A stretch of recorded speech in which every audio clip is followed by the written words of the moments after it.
Hey there everybody, Scotia here, and welcome to the latest chapter review for the latest chapter of JoJo's Bizarre Adventure Part 9, the JoJoLands. So yeah, another chapter. I'm a bit late on this review, just by a couple of days I think. I won't go too deeply into it, but yeah, quite a lot of things going on in my personal life at the moment, and that's just making it a bit harder for me to find the time to sit down and record stuff. I do have other videos coming that I have in mind that I've started working on. It's just, it's just finding the time. But yeah, so finally found the time now to sit down and do a review for the latest chapter. So yeah, chapter 8, I believe this chapter is called Let's Go Look at Expensive Watches is the name of this chapter. So yeah, without further ado, let's just get into it. So we start this chapter a little bit after the end of the previous chapter, which I believe was the end of the fight against the 3 cats, which I said last time I was pretty surprised that that fight was already over, and even now we have already moved far past it. Jodio and the others are now in kind of the more like metropolitan area of the island that Rohan's villa is on. So I believe they're waiting for their flight to come. I think one of them says later on they've got about 2 hours until their flight to go back to the mainland, to go back home, to hand the diamond back over to the name of the woman whose name I can't remember, like Meryl I think it was, because I mean literally she's not been in this since chapter 1, so been a while since we've seen her. I think her name was Meryl. So we start this chapter with Jodio being flirted with by a couple of older girls. At first I thought this was kind of weird because like the girls are noticeably older than Jodio. They look honestly about like Dragona's age, maybe a bit older, so I thought that was very weird. But then I thought about like other times in the series when something sort of like this has happened. Like I think maybe there were times where Joseph in part 2 was flirting with girls, or girls were flirting with him. Jotaro, I remember at the start of part 3 had moments where he was constantly being not harassed, well I mean maybe harassed, but was being kind of chased by girls. And then I think a better example is Jono, who obviously is the same age as Jodio. They're both 15. Jono has a scene earlier on in part 5, I remember, where girls are flirting with him. So in some ways I do like that this is kind of a old Joestar characteristic where girls are just naturally attracted to the JoJo. I can't remember the last time this really happened. Like I know Johnny in part 7, I remember in his like backstory explanation there were moments where they would kind of like show him picking up girls, but that was more of like a kind of, they were only doing that because he was rich and a famous horse jockey. Yeah, I think maybe the last time this really happened was part 5, which is kind of crazy to think about, that all these years later and this kind of something similar is happening again. But yeah, anyway, the one thing that kind of freaked me out, or kind of like weirded me out the most with this part though, is that for some reason Araki just really can't draw asses for some reason, because the asses on these 2 girls, especially the one on the right, like that's just not normal. Like asses don't look like that. So I thought it was very odd, but I think it's only natural that Araki would have hit and misses sometimes where he would because one thing I've always been like when I read like older JoJo, like because in English, part 5 has just recently finished, being released by Viz, so I just got the last volume of part 5, so it was fun reading that, because I've only ever seen the anime for it. Yeah, it was fun reading that, but then, like, every now and then, you just see this kind of, like, these, like, panels where Araki's drawing someone, like, running away, so that you see the back of them, and, like, this is a thing I've noticed since, like, at least since part 3, maybe even earlier, but, like, Araki really struggled for a long time to draw, like, I mean, yeah, he can draw them and you can tell it's someone like running away, but just the way the bodies look and the angles, like it's always been one of those things where it just always looks weird to me. So, obviously Araki's a great artist, head and shoulders above, I assume most people, especially me, I can't draw for shit. But it's still funny every now and then to see something like this where you're like, man, that drawing does not look that great, Araki. But yeah, that was just a side thing, really. So Dragona eventually calls Jodio over and is like, hey, stop talking to those strange women, which I thought was funny. And then basically the 2 girls are like, oh, we can't fit all of you in our like dinghy pool party thing, so they leave. Then as Jodio waves them goodbye, he turns around and he notices the police and the sheriff's department, who quite comically look at Usagi sitting on like the heavily damaged car that Usagi used to defeat the cats at the end of the previous chapter. I thought that was funny, but they just kind of move on, and then that's when Paco's like, oh, obviously like Rohan, he did what we asked, he didn't tell the police that he was robbed by these people, like obviously them. But yeah, it's cool that Rohan kept his word and didn't tell the police about what happened like they asked. I don't know, I was kind of half expecting him to, but also kind of like half maybe thinking he wouldn't and would like still try to screw them over a little bit. I don't know, but still nice that he kept his word. So then after this, the group go into this like shopping mall looking area, and then Paco goes off to get drinks for everybody, and while he's gone, basically Jodio, Usagi and Dragona kind of have this kind of experiment discussion about the nature of the lava rock. And I won't go too much into this because obviously it didn't go on like too long. Like obviously I think it was the last chapter where Usagi had that like the mother of all like JoJo waffle, like I'm going to stand here and explain like A to Z of everything I've done to, you know, defeat this enemy. It's not that bad, but it's still like a pretty lengthy discussion. There's a couple points of interest here that I do want to talk about though. So one of the first parts that stands out is when Usagi asks Dragona, like, oh, can I borrow like $20 because I'm poor? And then I actually thought this was quite funny because then there's a panel here where Dragona asks Usagi flat out, like really bluntly, just like, are you poor? Like you seem to have no money. Like quite often, like, are you poor? And then that's when Usagi kind of like, we get a little bit of a glimpse into Usagi's kind of background. We find out that his mother is alive and financially stable, but his father was hit by a bus and killed. And it's not said when this happens. Like obviously it was in the past and it was some time ago because Usagi's like pretty calm and natural about it. And when I read this for the first time, it was a really funny kind of random like idea or kind of like theory, and I don't believe this for a second, so you know, don't think I'm, you know, crazy guy like connecting the dots. But as soon as I read like, oh, my dad got hit by a bus and killed, I immediately thought of the end of the Doobie Wa arc fight in part 8 JoJoLand, where I think his name is Aisho.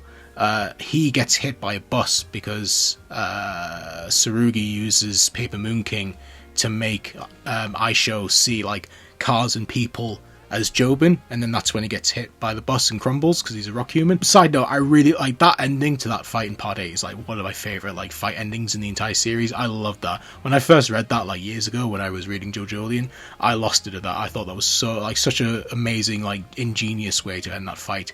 But yeah, like as soon as I saw this I was like, oh, like I immediately thought of Aisho and the way he got hit by that bus at the end of that fight. And, you know, in some ways, when you compare the designs, like, there's some similarities, I feel. It's not one-to-one or even, like, strongly similar, but, you know, I don't know, I feel like there's a little bit of kind of, you know, I could see some crossover here between, you know, a sort of a link between Usagi's design and Aisho's design.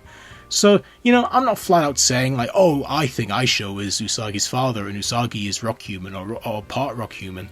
I don't think that. It'd be fucking hilarious if that was and I was right, you know, years later when that eventually, if that twist ever happens, I can come back to this and say, hey, I was one of the first to say that all these years ago.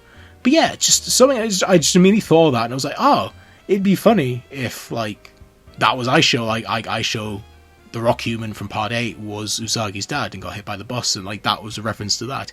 But yeah, that's just a side note, like I said, I don't believe that's the case, but it was just something that popped in my head and like, oh, that'd be a fun theory if that ended up panning out. But yeah. So Usagi basically suggests doing this type of experiment with the lava rock and $20 from Dragona. And it's basically like, what if the lava rock is doing more than, you know, valuing items in terms of like, this is more valuable than this? Like, what if it's also kind of like linked to the owner, because he's theorizing stuff like, oh, all the things that kind of went weird with the lava rock and the items associated with it were stuff that was owned by Rohan, so like the caviar, the diamond, etc. And then Jodio and Usagi kind of theorize like, oh, maybe the lava rock is able to kind of like remember the owners of certain items. So like the lava rock knew that the caviar was owned by Rohan, and like and that Rohan's drawing that Usagi stole, like the lava rock knows that belonged to Rohan. So it's an interesting concept being brought up here, and I don't really know what to make of it yet. Obviously I'll see how it goes on, but it's very interesting, and I think they kind of end up proving this, that like this is the fact that like the lava rock kind of focuses on items, you know, in terms of who the owner is, because Usagi throws the $20 that Dragona gave him away, and then someone picks it up and she goes crazy and is like, you know, that's my $20, which is a really funny panel here actually. And this is when Usagi starts getting like strangled by Dragona and is like, my $20 Usagi, like what the hell did you do? But then they eventually end up getting it back when Paco returns with some drinks, and then because a fly like flies into the drink, he ends up getting a refund, and then he ends up getting the $20 that Usagi threw away. So, you know, it was a very cool experiment, a little with some humor, of course, some typical JoJo humor thrown in, which I thought was very cool. There was one panel earlier in this conversation, in this experiment, that I thought was funny, is when Jodio, like, gets what Usagi's trying to insinuate, I guess, in terms of like, oh, we should do an experiment, and then Usagi's all eager, like, oh, like, we get each other, Jodio, do you think we could ever be friends? And Jodio's like, nah, I'm alright. I thought that was funny. I kind of felt bad for Usagi, and I do think, to be honest, Usagi's definitely going to be a character that Jodio learns to rely on as this part goes on. So I think they will become friends at some point, but for now, like, it was funny, but I did feel a bit sad for Usagi to get, like, just bluntly put down like that. So after learning that their experiment was a success, the group is celebrating and Paco is confused, but then they kind of go like, oh, you know, we still got like 2 hours roughly to kill until this flight back home. And that's when Dragona was like, oh, you know, we should test this out properly, like before we get on that flight, I want to know what this lava rocket can really do, like the scale of what this can do. So they suggest going into this very expensive wristwatch shop.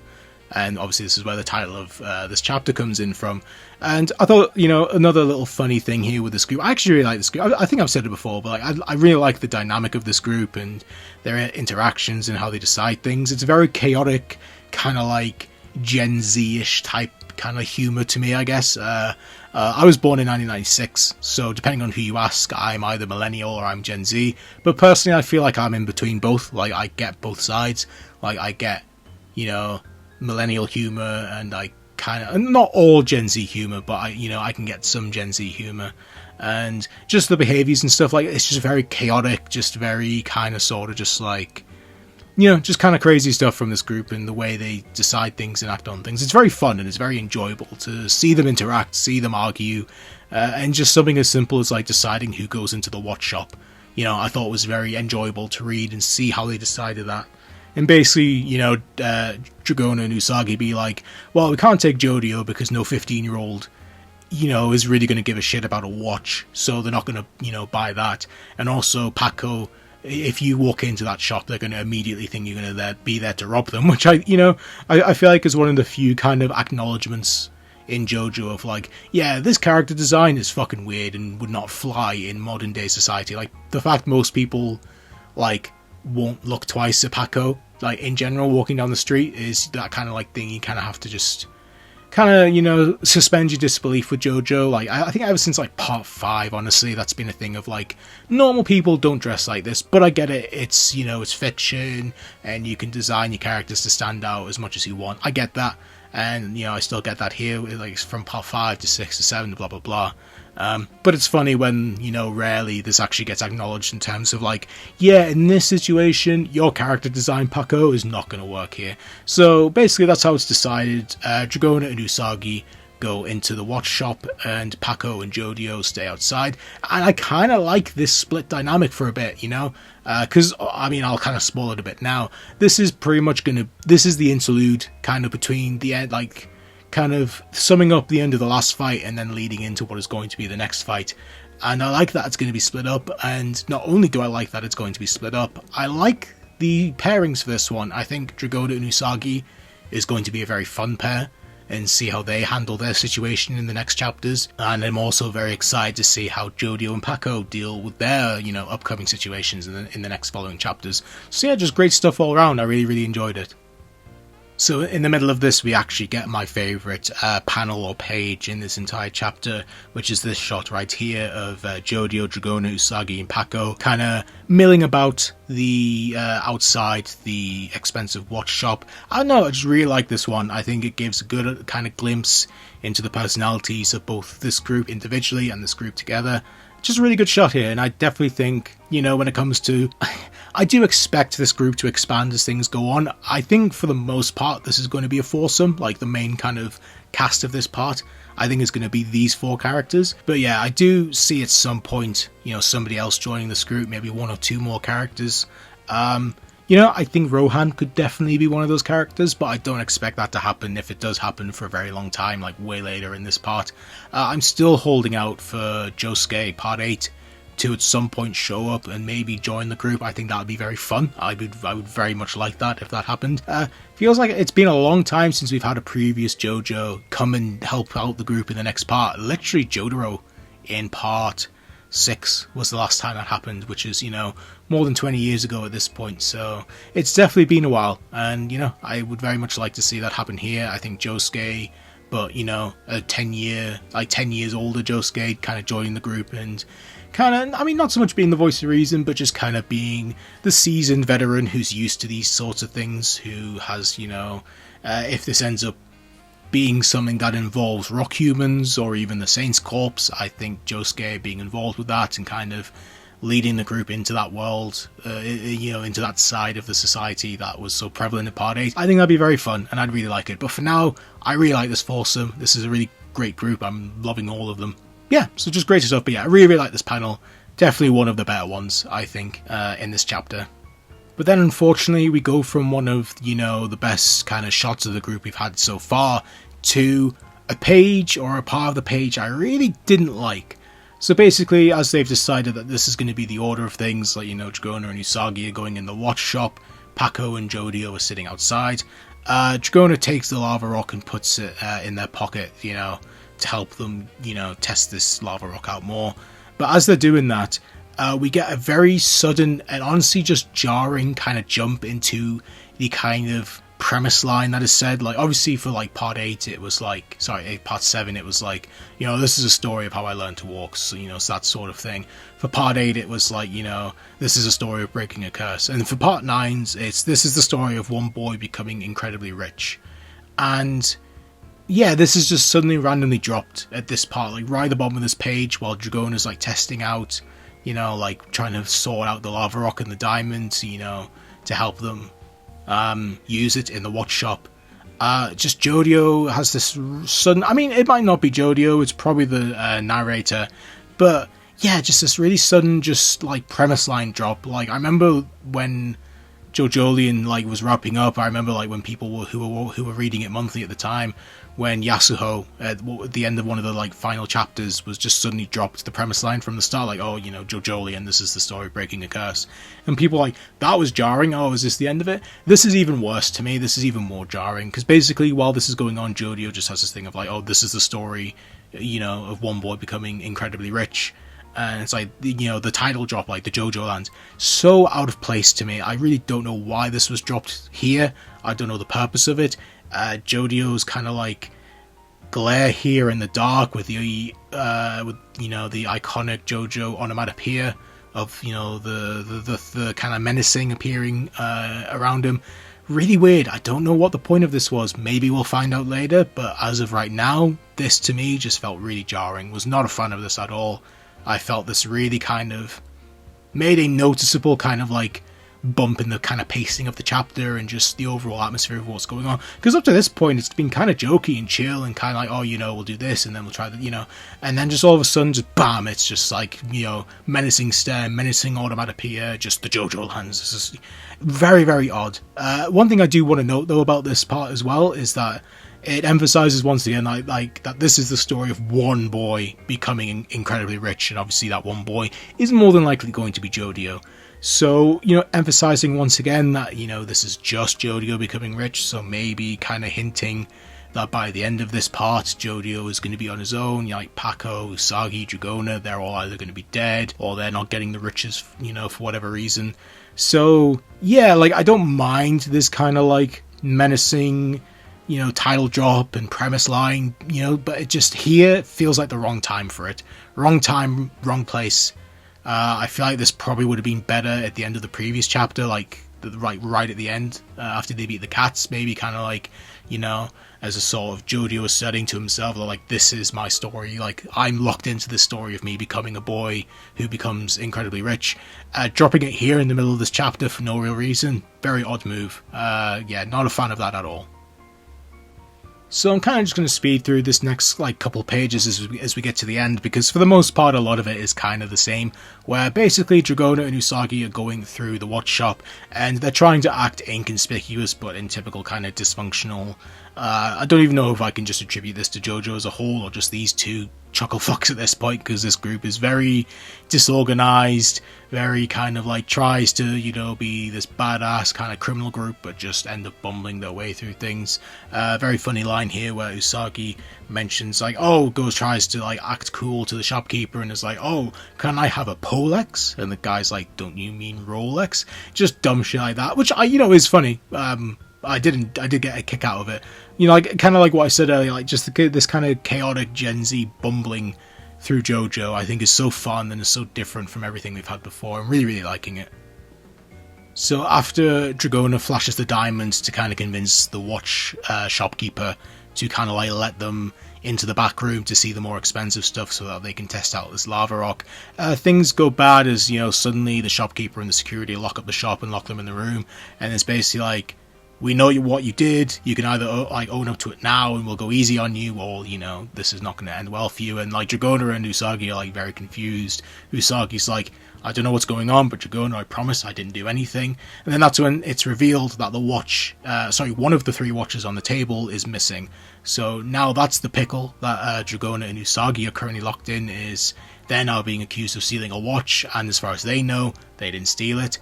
I think definitely the lava rock is going to play some trick in part of this, where kind of they're going to find the watch in Dragona's pocket or something, and then that's going to make things harder for them. For Jodio and Paco, however, on their end of things, it's probably, arguably worse for them, because as they, sit down to eat tacos, or was it burritos together, but as Jodio, goes into the paper, food takeaway bag, he's horrified. And I really like these kind of like panels here on this page where Jodio is just horrified, and then his teeth start grinding as he's nervous, and he starts frantically looking around, and Paco's like, what's wrong?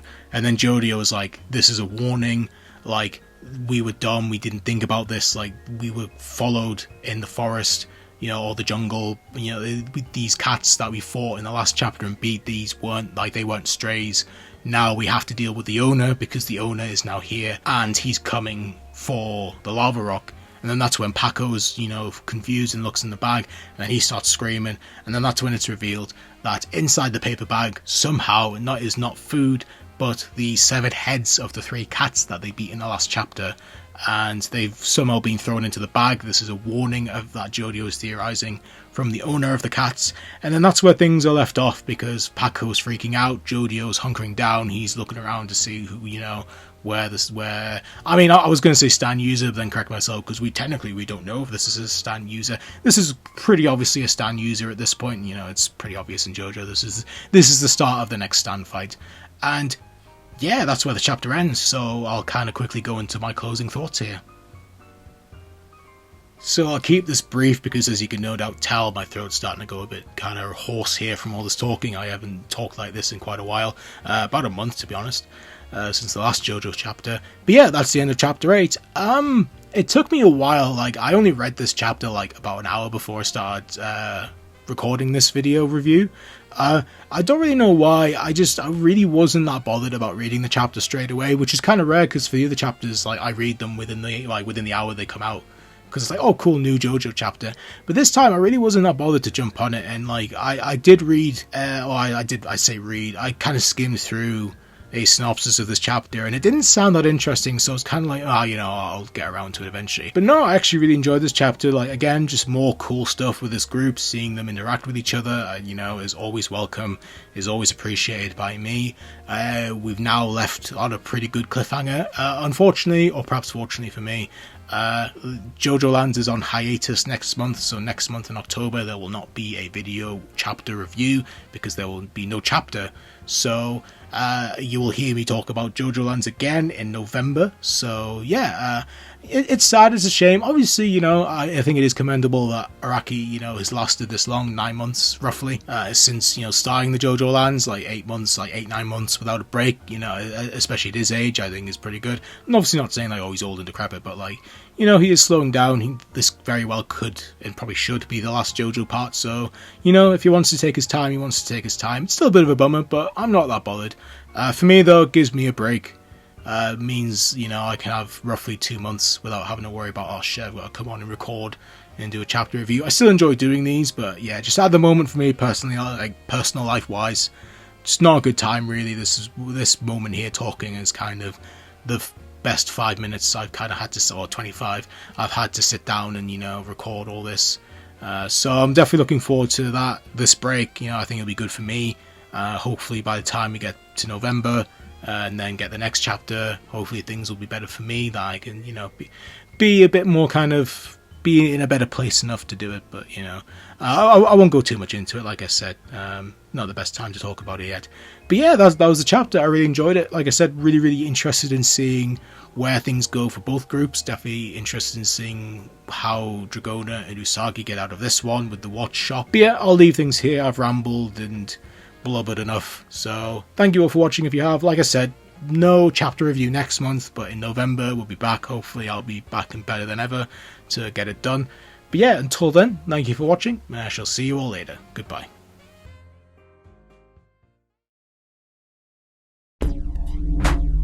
We await your return, warrior.